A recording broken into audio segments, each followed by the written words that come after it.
Hello and welcome to Bringing Education Home. I'm Herb. And I'm Christina. And together we bring you experts and ideas to help grow healthy, happy, successful families that are both inside and outside the box. If you like the show, be sure to follow Christina on Facebook. And please leave us a like review on your favorite podcast platform. Today, I have the pleasure of introducing Howard Freeman. Howard's professional experiences were the right fit for creating a successful financial aid consulting business. For over 20 years, he has made his clients feel confident and booming by helping them pursue the most affordable colleges. One of Howard's favorite quotes by Thomas Edison, "One of our greatest weaknesses lies in giving up. The most certain way to success is always to try once more." Howard's leadership and accomplishments in financial management, customer service management, software consulting, process improvements, negotiations, and analytical skills saved organizations millions of dollars. And it was only natural to reinvent himself into a more satisfying career as a financial aid consultant to give back positively to society. Several years after creating the financial aid consulting, he was recruited to become the Access Program Manager in the Boston Public Schools. It helped him open his universe by providing financial aid services and scholarships to a diverse population of over 2,700 high school seniors in over 20 high schools. This earned him a citation from the Massachusetts House of Representatives, and he later returned to the private financial aid consulting business. Welcome, Howard. It is a pleasure to have you here. Thank you so very much for joining us. College is such an important conversation for parents nowadays, and with the way finances of the world are kind of going, getting into college and using financial aid services is so important for our parents now. So thank you for being here today to help our parents learn more about this. Well, first of all, it's my pleasure to be here. I love doing podcasts. I love sharing with people information that I know will help them.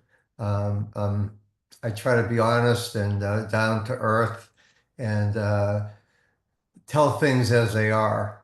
I think it's very important to establish credibility with my clients, my audience, and make this a valuable conversation. So I do look forward to it, and thank you. You're very welcome, Free. Thank you. So one of the things we love starting out with is kind of the passion. What made this be something of interest to you? Because you've had your financial career and then you went over into the financial aid for students and stuff. What's the driving passion? Or can you tell an instant of where it's like, oh, this is really what I want to do? I think after spending many, many years in private industry, working in public schools, I realized that I was always helping people. The jobs that I had was providing services and giving advice and helping people. And that's what it was. I loved problem solving. I loved challenges. I loved process improvements. But I felt that the jobs that I had, I kind of got to the top of what I needed to do. And I get up in the morning and say, what else is there? I've done everything. This is not very enjoyable. And an opportunity was presented to me to work on FAFSA forms. I didn't know what a FAFSA form was, but I looked it up. I did my research, and this opportunity was working for somebody or working with somebody to handle the clients that he couldn't. And over time, a couple of things occurred to me. One, he wanted me to do it to sell annuities, which I wouldn't do. I don't believe, I'm not in that business, and I don't think people should buy things they don't really need. And then I was getting a little bit antsy just doing forums. So I said, I got to redefine my business in terms of who I am, what I can do, and make it more to have a purpose in life. That terminology is very important. What is my purpose? My purpose isn't necessarily to make a ton of money. I'm comfortable where I'm at, but I'll still work with clients. I'll still sell my books. I'm not foolish either, but that's not my main driver. My main driver is to impart what advice I can give and share with people to help them so they're not hurt or not overwhelmed by scams, or not overwhelmed by companies that promise them the world and they can't do it. So I just decided to work with families, work with kids, not charge a lot of money because I just don't believe that's really necessary, but feel a great sense of accomplishment and giving, doing this and helping our next generation. And that's why you are a perfect fit for this show, because bringing education home is all about that. We really want this show to be one of those shows where parents can come and look for people like you who are heartfelt, family centered, wanting to give them the best possible information, and then having a resource in case they need a little bit more. So thank you again for being here with us and having that kind of heart and attitude. Yeah. So you also wrote a best-selling book that's on its 3rd edition, Making College Happen. So at what point of this process, when you were, where did you end up writing your book? Was it like right at the start when you got out of the financial industry into the FAFSA stuff, or at what point did you decide, wow, okay, I need to get this information out and write a book so more people can get it? I think somebody called me. They went on the internet, they were a publisher, and they said, you know, we need somebody who's an expert to write about financial aid. Would you do it? And I said, well, I'm not just going to write a book about financial aid because there's tons of books out there about financial aid. The government publishes stuff. I want to write a book about helping people go through this process. Um, I don't really want to compete with any other books. I don't want to, I just want to be me.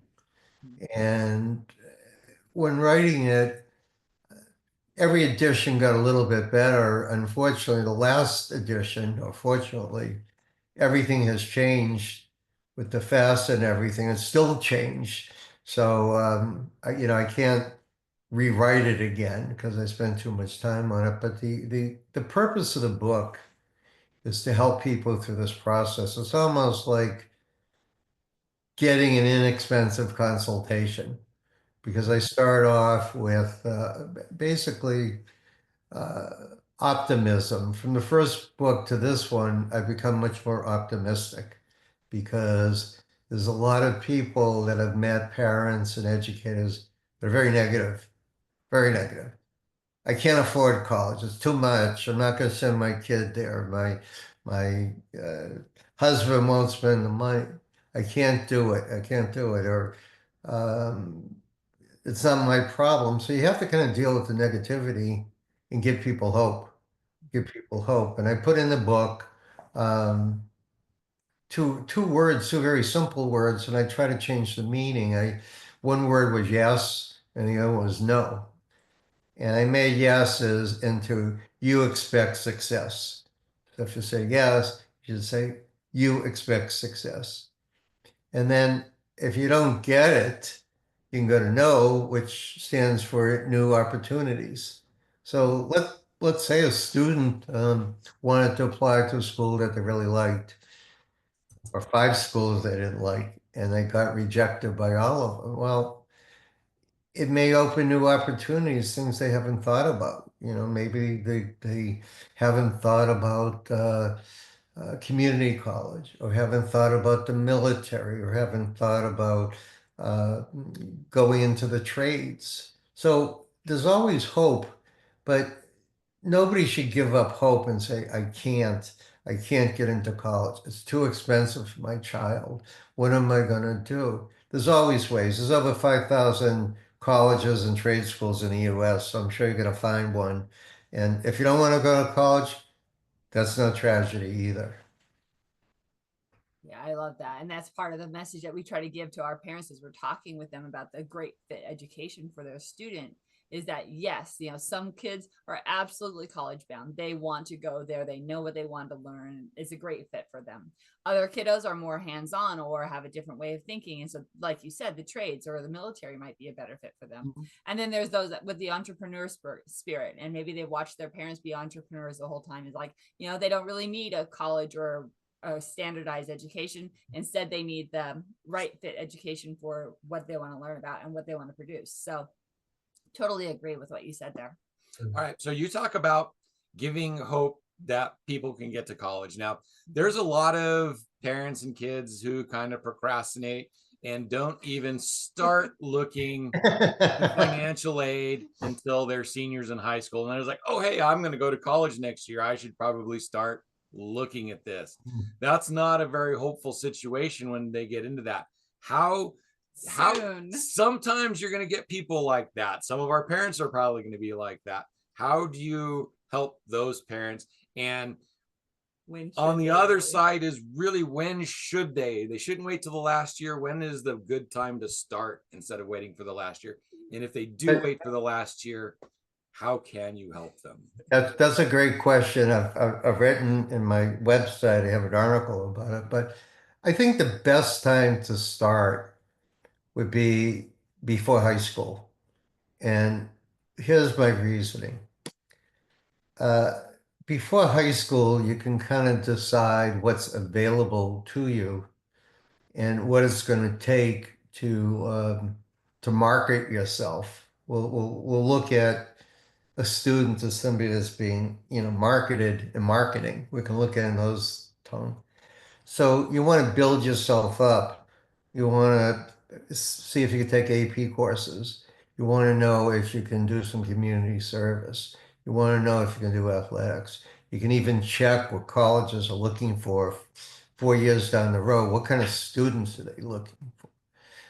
And then you can kind of groom yourself along the way and say, well, I don't exactly know what I want to do, but if I take AP courses, whatever's offered, or I'm in a leadership position, or I start a charity, or I help poor people, or I help sick people, or, I do something, I write a paper, a discovery, to really, really make yourself stand out from the crowd.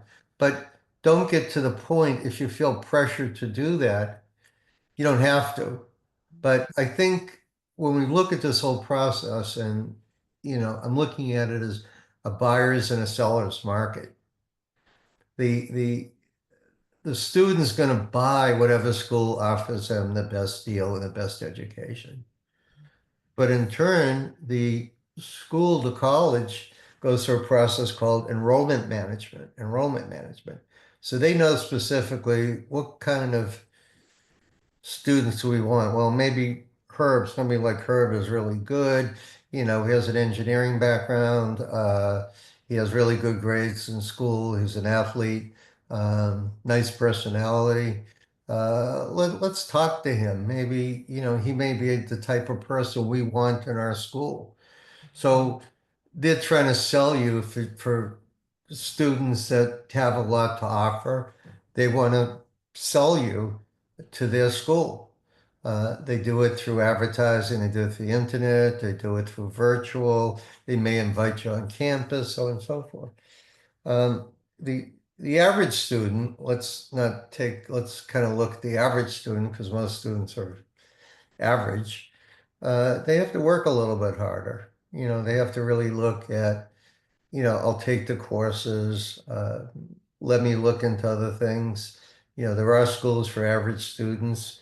The parents, need to understand that maybe state school might be the answer, maybe community college. So there's all types of people, and then there's the smarty pants people that are really smart, okay? And all these colleges want them. They want them because they're so smart, like Herb, so smart, so good, so likable. That's what they want. So to answer the question, yeah, before high school is a good time. It may take time for them to develop and say, well, I really like this. I like chemistry. I never thought I would like it. And then you take it from there. But realize you don't really have that much time to consider college. And I put a calendar in my book to show people that you don't have much time. Now, the late bloomers, let's talk about them, the ones that just say, oh, I didn't know. I went to the college presentation And I'm so depressed. I don't know. I wish I saved money. I can't send Johnny and Mary to school, and I just don't know what to do. I want them to go to good school. Well, it's okay. Go on the campus tours, find out what they're looking for. Um, look on the internet, speak to the guidance counselor, ask about other students who have graduated that have gone through this. And if you're not sure, if you're really not sure, then like I say, check out community college, check out working, some of the things you mentioned. Uh, some kids have an entrepreneurial spirit. Some people might want to go into the military. Take part-time courses, take online courses. So there's a whole mixture of stuff you can do. It doesn't mean that you have to throw all your money to a college that you're not sure your child wants to go to, but there are choices, a lot of choices. Yeah, especially if you're not sure what you want to do, Mm. don't go to college to figure it out. Don't go spend tens of thousands of dollars hoping you figure out what you want to do. My story, one of my older sisters went to college, and within 2 years she dropped out. Mhm. And then she went out and lived life for about 5 or 6 years, figured Mhm. out what life is, and then came back to college with an intention and was a straight A student and graduated with honors in 3 years. Mhm. So that late bloomer bit, she didn't know what she wanted to do. She went to college because that's what it was to do, and had a horrible time and dropped out. Yeah. Got a life, got a direction, figured out what she wanted to do, went to school with a purpose, and Mhm. again, top of the boards. So again, college, if you're gonna spend that money, go with a purpose. Right. I love it. Exactly. So one of the things I think we talked about in our pre-production was that, we really want to help parents understand how to set up like kind of boundaries, right? I can afford this much, or I can help you this much, or Mhm. what is it that our family can do to help you, but then you're in charge of this. Can you talk about that a little bit? Because that's a message that a lot of parents and families don't get. The kids are like, oh, you're sending me to college. And the parents are like, no, I'm not sure about that. So how do they balance all of that? I think one thing that's most important is communication, Mhm. um, honest communication. Um, I think many times what happens, and I admit I've done it, is I've done things to please my parents. Um, I did it because I really didn't want to disappoint them. I knew I wanted to go to college and I got in, no problem. But what would my parents think if I didn't get into college? Now, again, this is a different generation. It's not the way it is. But I think there are some disconnects that need to be connected. I think the first thing is uh, on a school basis, there are guidance counselors and they're very good. They work very hard, but they're not the financiers. They don't, their role is to help the student get focused, maybe select colleges and so on and so forth. So in my book, I have a chapter about communicating, and I also threw in there, and I also threw in some humorous things. Um, a conversation that might go something like this. Okay, so I'm the dad, and you're the kids, and I say, okay, honey, son. I didn't call you honey. I'm Herb. Uh, I'm calling you honey. Um, I've been reading a lot of stuff in the magazine. I've talked to a lot of guys at work um, about college. So tell me, why do you want to go to college? So the daughter slumps her and says, well, Dad, uh, my boyfriend Jimmy, he's going to college, and I love Jimmy, and I just really want to be with him. I can't stand not being with Jimmy. So I'm going to go whatever college Jimmy goes to, that's where I'm going. And as you know, I really don't like the cold weather. So I'm looking for someplace down south, you know, maybe California, Hawaii. Um, I don't care that much about the college, but gee, I'd be so happy, so happy if I got into the warm weather. And thirdly, I think I deserve it. I think I've been a good kid. I've deserved it. I make my bed every morning. I do my chores. So money shouldn't be an object. That's why I want to go to college. So the um, the parent isn't too really impressed with that. And they kind of look at that, well, you haven't convinced me. You really haven't convinced me that I should pay for college. And then the child might ask the parent, well, would you pay for my loans? Would you drive me to college? You know, is it okay if you know, you changed my cell plan, like all this stuff. And again, I'm being a little bit facetious here, but I think the main thing is you gotta have a frank conversation and say, okay, look, Mom and I want to do the best we can to help you. We really do. But as you know, I just got laid off from my job from the government. Um, I don't know what I'm going to do next. I'm 53 years old.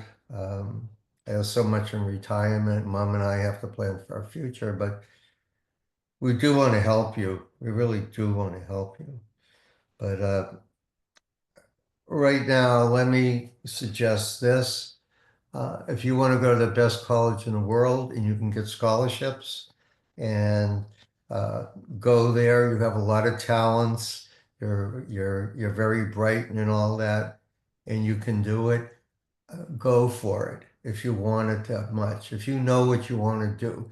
If you want to be a teacher, let's say, go to state college because you don't have to go to expensive college to be a teacher. And then you're not probably going to make that much money as a teacher.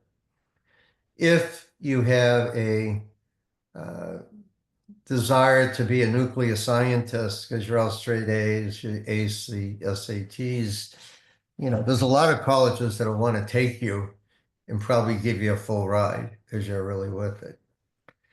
Um, you also have you know, a brother and all that, and you know we have to worry about them. So look, this is what we can do. You go out, you look for the colleges. There's a lot of research you can do. You know, narrow down the list, and we can talk about them. To be honest with you, um, Mom and I have talked about this, and the most we can give you is to your education is $10,000. So you can choose whatever college you want, but you will be indebted after you graduate. So we want you to understand that. So if you were to be accepted to the top college of your choice and they didn't give you any money, then we can't send you there. So there's a lot more to it, but I'm really saying give me a good answer and what you expect to get out of it in 4 years and what you expect to do and what you're going to do with your life, and you're going to be serious about this. It's not a matter of being with your boyfriend or girlfriend or playing golf and all that. That's superficial because you have to go into a building somewhere. You know, if it's hot or cold, you're still going to go into building and there's still going to be a professor and there's still going to be exams and stuff. So look at your future. Go to the I like to tell people to go to the graduate placement office. Sounds a little bit weird, but find out what's going to happen 4 years from now. You know, what are the hot majors? What are the hot professions that make it really worth your while? So when people come to you, basically you ask them why they want to go to college, you see if they have a purpose, you talk about the colleges that they want to go to, and then you talk about colleges that they can afford to go to. And then what, you just basically help the families plan that? Do you offer I like scholarship, how to apply for scholarships? What is it that you do with families when you're working with them? well, the first thing I do is listen. Um, you know, I don't say, well, this is what, you know, when somebody calls me, I said, well, I got your name from so and so. I'll say, well, how can I help you? That's my first question. How can I help you? And most of my focus is on financial, but there are situations like the stories I just shared with you that parents and children aren't on the same page. So it's a matter of just knowing, well, what do you want to do? What are you interested in? I may give them some resources to look at. One that I really love, I've done it on my podcast as a resource that's free, is called the Occupational Outlook Handbook. It's a publication put out by the U.S. Department of Labor Statistics. And it goes through all these jobs, what the requirements are, what the future is, what kind of training you need, because that's what you're striving for. You're really striving for what is, and I love what you say, purpose, because uh, I've quoted this so many times that many people ask students, or I ask too, they'll say, "What is do you have a passion?" And I said, "Well, I have a passion to draw. That's my passion. I really love drawing. I love art. But is that your purpose in life? That you want to be an artist? And what are you going to bring to society? What are you going to bring to society? But if you have a purpose, what is the purpose of going to college? What is the purpose? What are you going to do?" So I try to understand their situation. I try to offer them advice. I try to know more about their finances. Um, because you really can't go by how much somebody makes. You just can't. There are people I know that make a lot of money, but they spend it all. They don't have any savings. I know some people are called what's called house poor. Yeah, they do it. So again, so that brings you into a situation. I'm not going to try to digress too much, but there are situations where I help people with appeal letters that you can't just go and look at a FAFSA or a profile form and say, these people, wow, they're in 200,000, but they're 300,000 in debt. They lived in California, God forbid, and they were hit by the fires. Their house was destroyed and they had no insurance, but it says on the FAFSA they earned $300,000. Well, you need professional judgment. Somebody said, well, wait a minute. This information, we got to fix it because these people don't even have a roof over their head. So it's like, so a lot of that. And, sometimes I try to calm the student down. I try to see what they like. Um, and I'm honest with the parent. I think the parent, I'll ask them, how much money do you have? I think a lot of it and what I deal with is to get to the truth. Um, that's a challenge sometimes. It's And challenge. my question is that how about the other side? Parents are like, you're going to college, and the kid is sitting there going, no, I don't really want to go. How do you handle Oh, you that? have to, but again, as I was mentioning, that's your just choice. I'm not going to make the choice for you, but tell you, you're not going to stay around in this house for 4 years. I'm not going to cook for you for 4 years and pay all your bills. You're at a stage of your life, you have to make some decisions. And whatever those decisions are, I'll respect them. However, I can't necessarily afford to pay for all your choices, but there are ways, and you gotta, get to work and find those ways. I think that's important. I'm going to love you and be proud of you if you're a plumber or an electrician. Those are upcoming professions. There's nothing dishonorable about that. My first job, I had a boss, and he used to say to me, and it was a very menial job. He would say, Howard, the work is dirty, but the money's clean. So it's the same. It's a good saying that what difference does it make? I met somebody yesterday and we were talking. I was actually waiting for my submarine sandwich. And I usually talk to people. That's where I have good conversations when I wait in line. Yep. And there's a battle as to who gets the next number. So, if I see somebody going to the number and they're going to get 74, I'm going to get 75. I'm going to cut them off because I want my sandwich. That's the way I do it. I do it. And then then we make a joke about it. And Of course. I try to sell people what I do is I try to get low numbers and then I try to barter with them so I can get my sandwich first. But I think it's a different generation today. Mhm. Uh, my mother wanted me to go to college, and there really wasn't any discussion.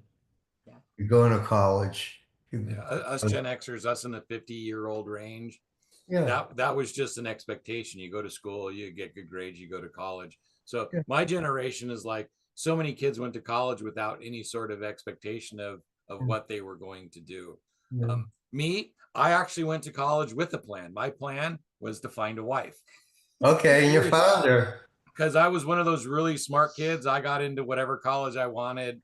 I Yeah. breezed, so I went to college to find a wife because all the other stuff was going to Now, happen. a few words about vibrant family education.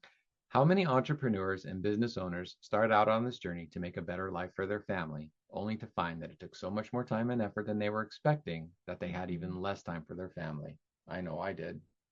At Vibrant Family Education, we want to help you reach your family goals while you're still building towards your business goals. We do this by bringing you the third leg of the stool to keep your family upright, family education development. By bringing your children's education home, you will be able to model your work ethic and family values as you overcome obstacles and challenges to build your business. Instead of learning facts to pass tests, your children can be watching and seeing the dedication it takes to build your business and the legacy you want to create for their future. They will be able to witness the struggles and joys, the wins and the losses, and learn from you how to persevere and grow in life. Instead of waiting until you get successful to spend more time with your family, start with the end goal in mind and bring your family home. Instead of trying to repair your family after you reach success, let us help you start achieving your family goals from the outset. Learn to be successful with your family now, and no matter what happens in the future, they will be better prepared for life, especially after watching how you cared for and built not only a business, but a healthy, happy, and successful family. We offer a wide range of educational services, including how to easily get started with homeschooling. Come visit us at vibrantfamilyeducation.com and let us show you how. And now, back to our guest. Okay, well, you did well. I'm going to share with you an actual situation when I went to college and to kind of answer the question. I went to college and I was in the business program, business management. And there was a kid there, his name was Peter. And he would be in the program and I'd always say, I really don't want to be in this program, but my mother made me do it. I love the theater. He loved the theater. He was very good at it. And I remember once we took a test. It was an earth science test. And the professor was pretty boring, but he gave us this multiple choice test. And we were all business students. And the professor comes in. He said, I'm really disappointed. He says, I gave this test. You guys were mostly guys at the time. And the average test score was 38. So I'm not too happy. And then Peter, the theater student, raised his hand. I said, now I really, he says, a monkey, I could put the pencil in the hand of a monkey and they could do better than 38. And you guys studied, you got 38. So then Peter raised his hand. He said, now I really feel bad. I got a 10. And now I know I'm worse than a monkey. And I didn't even want to be in this course. And, he kind of made a joke of it, but it kind of made a good point about the fact that, if you don't feel right being there, uh, and he left after that year. He went to another school, got a liberal arts degree. I know he was semi-famous on Broadway, wrote some books, but he knew he got nothing out of, neither did I, the earth science. We got nothing out of it. It wasn't any value to me. Uh, and there's a lot of kids there that are forced into taking courses. And that's why many schools, do not encourage people not to declare a major so they can get a taste of different courses, different things. And I think, but you shouldn't feel pressured. I know there are parents that might be, you know, domineering or whatever you want to call it. But I think the best way to communicate with people, and I took a Dale Carnegie course many, many years ago, is to acknowledge what other people are saying. I think one of the biggest problems today, not only in college, but in business, is listening, not hearing. Yeah. Not hear, I hear what you said, but listening. What is he saying to us?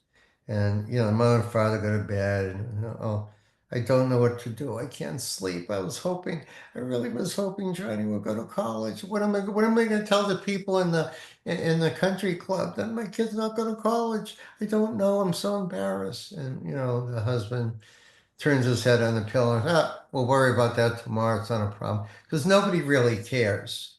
Beyond that, once you're gone, nobody cares. It's up to you. It's your life. And I think empathetic listening, where both child and student are on the same plateau, that's effective. It doesn't mean you're a success or failure.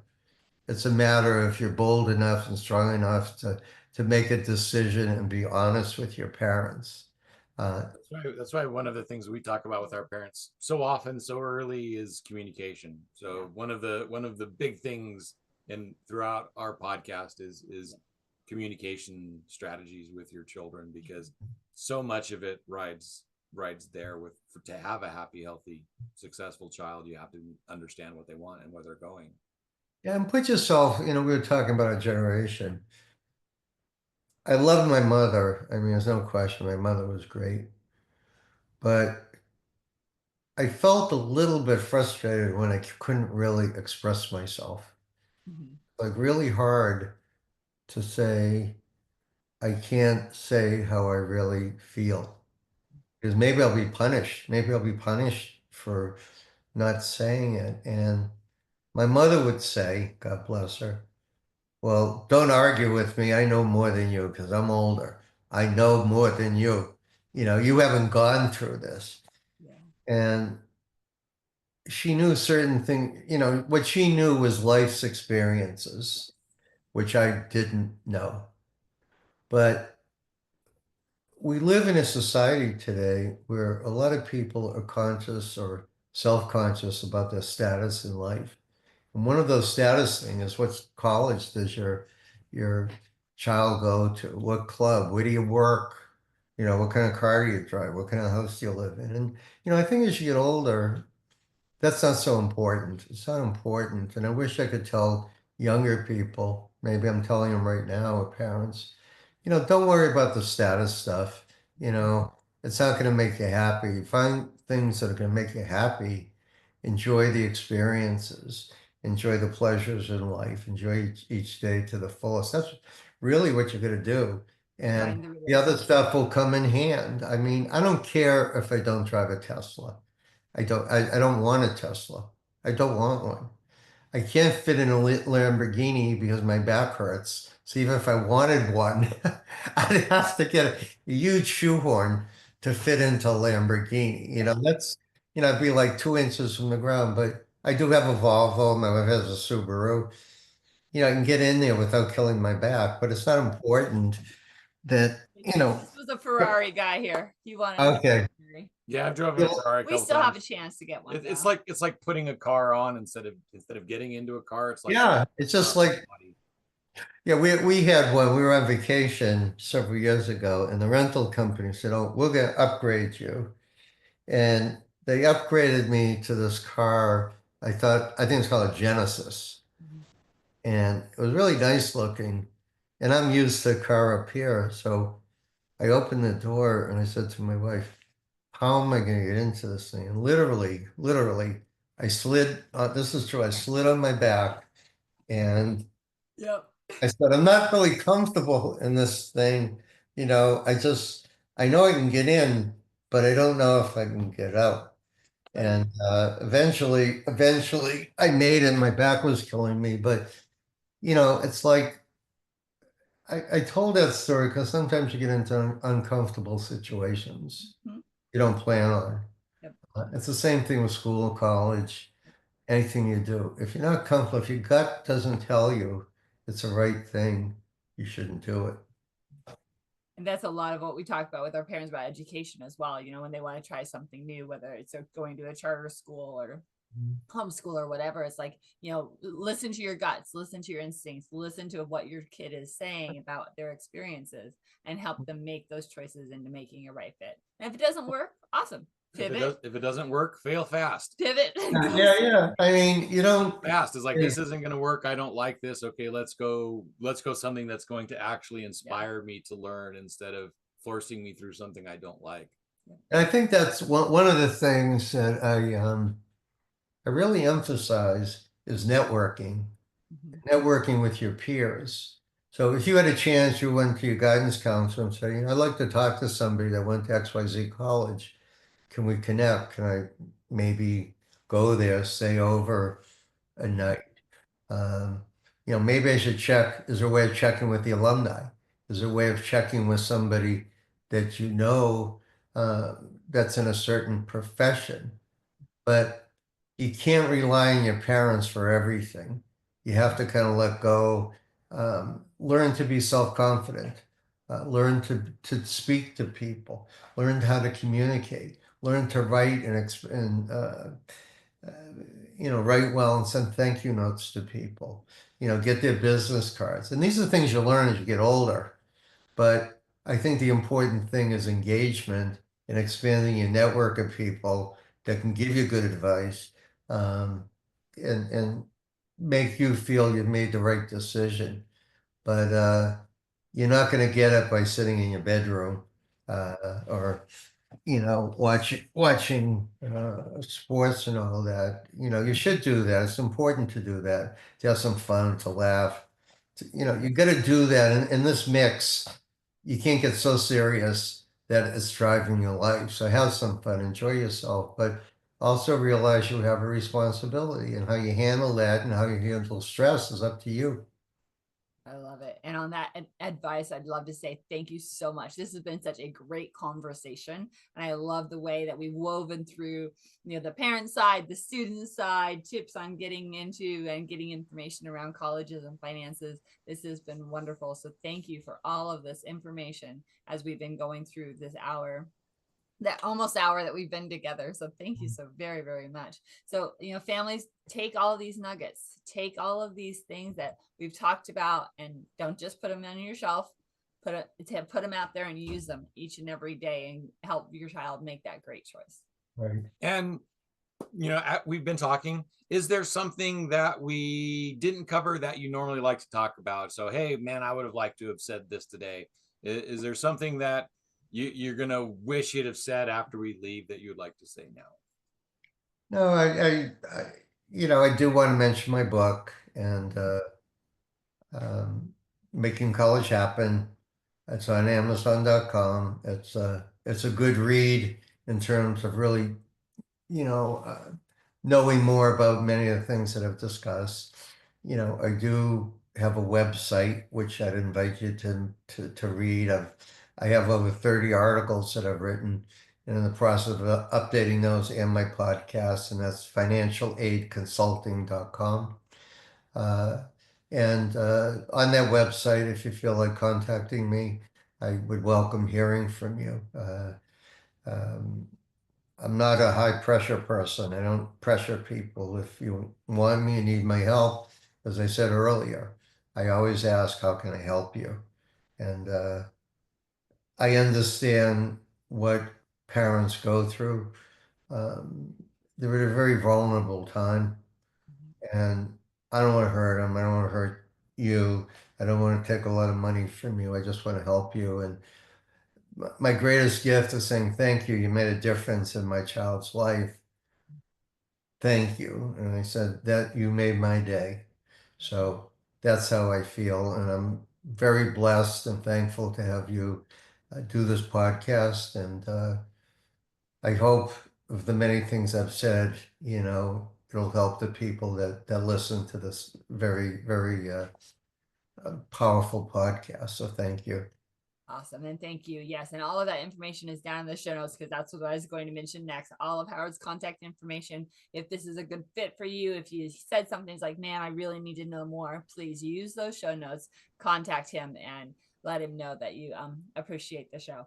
And again, I'd like to thank you for being here. There are so many people in this world that talk about the problems, but don't ever end up fixing it. They just complain.